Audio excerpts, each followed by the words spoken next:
Hi, Travis Zimmerman here from Speak My Word Ministries, and today's daily pulse is from the book of Deuteronomy, chapter 6, verse 6. And just as a little background of this is Moses was given by God the commandments, the Ten Commandments, right after the Israelites had passed over the Red Sea and were getting ready to embark on the journey to the Promised Land. And then 40 years later, after most had died, only Joshua and Caleb survived from that generation. He also restates them in the book of Deuteronomy. And this is Deuteronomy chapter 6, verse 6.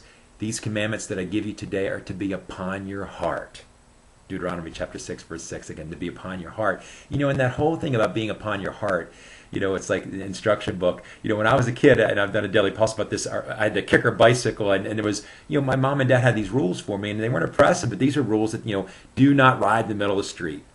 And do not pop a wheelie. Do not leave your bike in the rain. And probably the crowning one was no jumping wheelies at the church hill, because a lot of kids did that. And a lot of the bad kids were down there, and these rules were put onto my heart by my parents. And so being probably a little overachiever son, I made this little 3-page book out of staples and notebook paper. And do not leave bike in rain, flip over. Do not pop wheelies. Do not jump in the church hill. And I kept that book. It was kind of a hack job. I cut it out, but I put it under my bike seat to remind me. And how much more it is with God. These commandments that I give you today are to be upon your heart. Just as I kept it under my bike and tried to keep my bike safe, God gives us these commandments because he loves us and he knows what's best for us. And that's what we're to remember. And Moses, just as Moses was pleading with the Israelites, so God pleads with us to listen to his commandments and obey him because he knows what's best for us. Thank you, Jesus.